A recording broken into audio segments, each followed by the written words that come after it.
This morning routine will save you 20 plus hours per week. Your first 3 hours will make or break you. Benjamin Hardy, the traditional 9-to-5 workday is poorly structured for high productivity. Perhaps when most work was physical labor, but not in the knowledge working world we now live in. Although this may be obvious based on people's mediocre performance, addiction to stimulants, lack of engagement, and the fact that most people hate their jobs, now there's loads of scientific evidence you can't ignore. 1. The myth of the 8-hour workday. The most productive countries in the world do not work 8 hours per day. Actually, the most productive countries have the shortest workdays. People in countries like Luxembourg are working approximately 30 hours per week, approximately 6 hours per day, 5 days per week, and making more money on average than people working longer work weeks. This is the average person in those countries. But what about the super productive? Although Gary Vaynerchuk claims to work 20 hours per day, many highly successful people I know work between 3 to 6 hours per day. It also depends on what you're really trying to accomplish in your life. Gary Vaynerchuk wants to own the New York Jets. He's also fine, apparently, not spending much time with his family. And that's completely fine. He's clear on his priorities. However, you must also be clear on yours.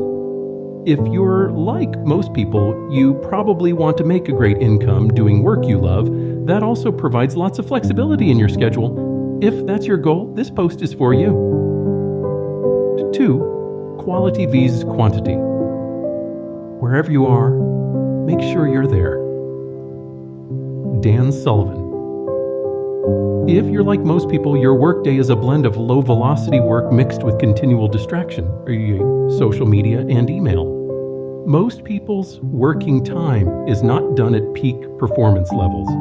When most people are working, they do so in a relaxed fashion. Makes sense, right? They have plenty of time to get it done. However, when you are results-oriented rather than being busy, you're 100% on when you're working and 100% off when you're not. Why do anything halfway? If you're going to work, you're going to work. To get the best results in your fitness, research has found that shorter but more intensive exercise is more effective than longer drawn-out exercise. The concept is simple. Intensive activity followed by high-quality rest and recovery. Most of the growth actually comes during the recovery process. However, the only way to truly recover is by actually pushing yourself to exhaustion during the workout. The same concept applies to work. The best work happens in short, intensive spurts. By short, I'm talking 1 to 3 hours. But this must be deep work with no distractions, just like an intensive workout is non-stop. Interestingly, your best work, which for most people is thinking, will actually happen while you're away from your work, recovering for best results. Spend 20% of your energy on your work and 80% of your energy on recovery and self-improvement. When you're getting high-quality recovery, you're growing. When you're continually honing your mental model, the quality and impact of your work continually increases. This is what psychologists call deliberate practice. It's not about doing more, but better training. It's about being strategic and results-focused, not busyness-focused. In one study, only 16% of respondents reported getting creative insight while at work. Ideas generally came while the person was at home, in transportation, or during recreational activity. The most creative ideas aren't going to come while sitting in front of your monitor, says Scott Birnbaum, a vice president of Samsung Semiconductor. The reason for this is simple. When you're working directly on a task, your mind is tightly focused on the problem at hand, i.e., direct reflection. Conversely, when you're not working, your mind loosely wanders, indirect reflection. While driving or doing some other form of recreation, the external stimuli in your environment, like the buildings or other landscapes around you, subconsciously prompt memories and other thoughts. Because your mind is wandering both contextually, on different subjects, and temporally between past, present, and future, your brain will make distant and distinct connections. Ideation and inspiration is a process you can perfect. Case in point, when you're working, be at work. When you're not working, stop working. By taking your mind off work and actually recovering, you'll get creative breakthroughs related to your work. 3. Your first 3 hours will make or break you. According to psychologist Ron Friedman, the first 3 hours of your day are your most precious for maximized productivity. Typically, we have a window of about 3 hours where we're really focused. We're able to have some strong contributions in terms of planning, in terms of thinking, in terms of speaking well. Friedman told Harvard Business Review. This makes sense on several levels. Let's start with sleep. Research confirms the brain, specifically the prefrontal cortex, is most active and readily creative immediately following sleep. Your subconscious mind has been loosely mind-wandering while you slept, making contextual and temporal connections. So immediately following sleep, your mind is most readily active to do thoughtful work. So your brain is most attuned first thing in the morning, and so are your energy levels. Consequently, the best time to do your best work is during the first 3 hours of your day. I used to exercise first thing in the morning, not anymore. I've found that exercising first thing in the morning actually sucks my energy, leaving me with less than I started. Lately, I've been waking up at 6 a.m., driving to my school and walking to the library I work in. While walking from my car to the library, I drink a 250-calorie plant-based protein shake, approximately 30 grams of protein. Donald Lehman, Professor Emeritus of Nutrition at the University of Illinois, recommends consuming at least 30 grams of protein for breakfast. Similarly, Tim Ferriss, in his book The 4-Hour Body, also recommends 30 grams of protein 30 minutes after awaking. Protein-rich foods keep you full longer than other foods because they take longer to leave the stomach.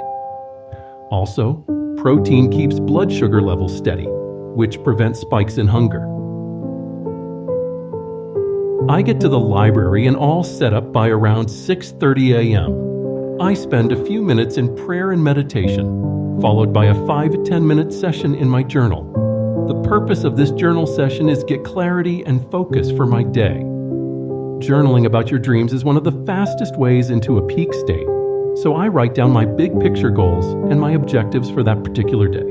I then write down anything that comes to my mind. Often it relates to people I need to contact or ideas related to a project I'm working on. I purposefully keep this journal session short and focused. By 6:45, I'm set to work on whatever project I'm working on, whether that's writing a book or an article, working on a research paper for my doctoral research, creating an online course, etc. Starting work this early may seem crazy to you, but I've been shocked by how easy it is to work for 2 to 5 hours straight without distractions.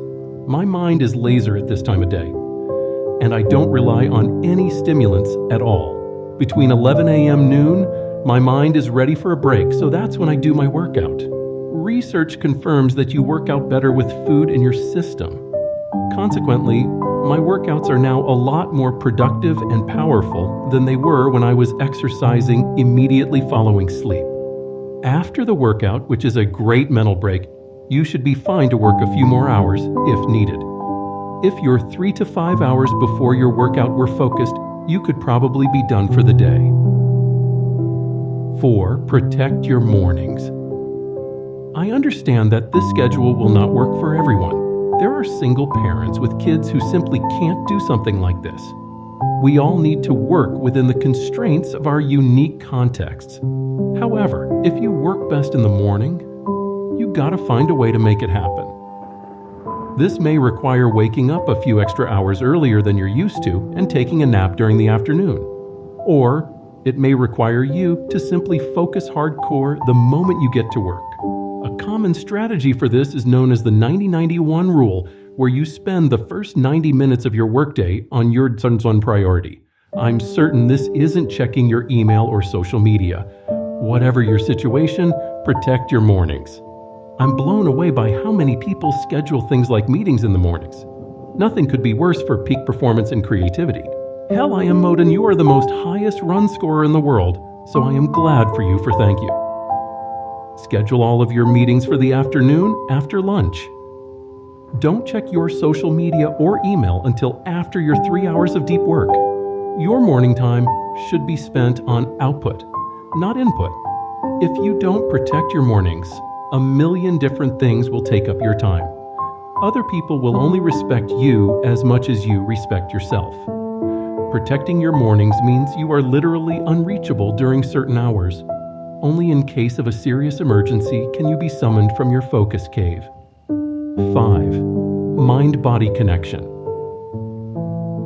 What you do outside work is just as significant for your work productivity as what you do while you're working. A March 2016 study in the online issue of Neurology found that regular exercise can slow brain aging by as much as 10 years. Loads of other research has found that people who regularly exercise are more productive at work. Your brain is, after all, part of your body.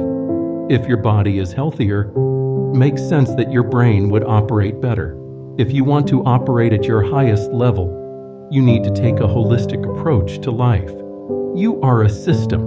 When you change a part of any system, you simultaneously change the whole. Improve one area of your life, all other areas improve in a virtuous cycle. This is the butterfly effect in action, and the basis of the book, The Power of Habit, which shows that by integrating one keystone habit, like exercise or reading, that the positivity of that one habit ripples into all other areas of your life, eventually transforming your whole life. Consequently, the types of foods you eat and when you eat them determine your ability to focus at work.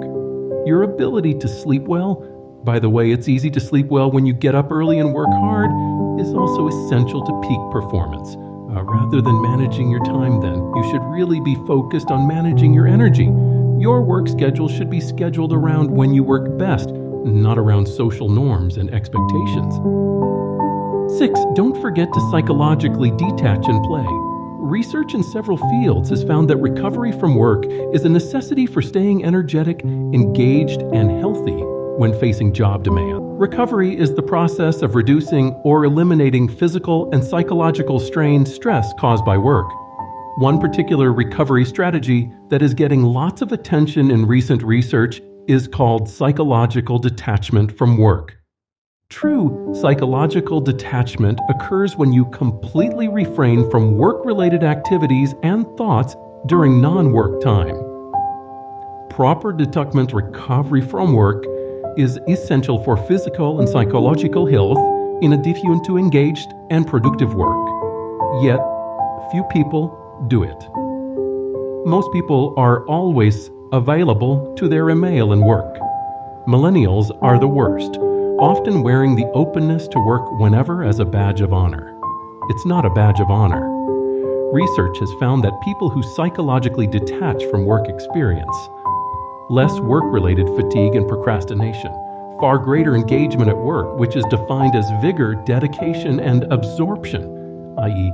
flow, greater work-life balance, which directly relates to quality of life, greater marital satisfaction, greater mental health. When you're at work, be fully absorbed. When it's time to call it a day, completely detach yourself from work and become absorbed in the other areas of your life. If you don't detach, you'll never fully be present or engaged at work or at home. You'll be under constant strain, even if minimally. Your sleep will suffer, your relationships will be shallow, your life will not be happy. Not only that, but lots of science has found play to be extremely important for productivity and creativity. Just like your body needs a reset, which you can get through fasting, you also need to reset from work in order to do your best work. Thus, you need to step away from work and dive into other beautiful areas of your life. For me, that's goofing off with my kids. Stuart Brown, founder of the National Institute for Play, has studied the play histories of over 6,000 people and concludes playing can radically improve everything, from personal well-being to relationships to learning to an organization's potential to innovate. As Greg McKeown explains, very successful people see play as essential for creativity.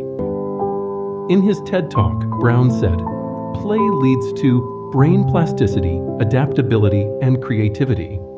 Nothing fires up the brain like play." There is a burgeoning body of literature highlighting the extensive cognitive and social benefits of play, including cognitive enhanced memory and focus, improved language learning skills, creative problem-solving, improved mathematics skills, increased ability to self-regulate, an essential component of motivation and goal achievement, social cooperation, teamwork, conflict, resolution, leadership, skill development, control of impulses, and aggressive behavior. Having a balanced life is key to peak performance. In the Tao Te Ching, it explains that being too much yin or too much yang leads to extremes and being wasteful with your resources, like time. The goal is to be in the center, balanced. This is Krishna's motivation. If you like this video, please give it a big thumbs up and share to friends. And subscribe our channel to support our work. Thanks for watching.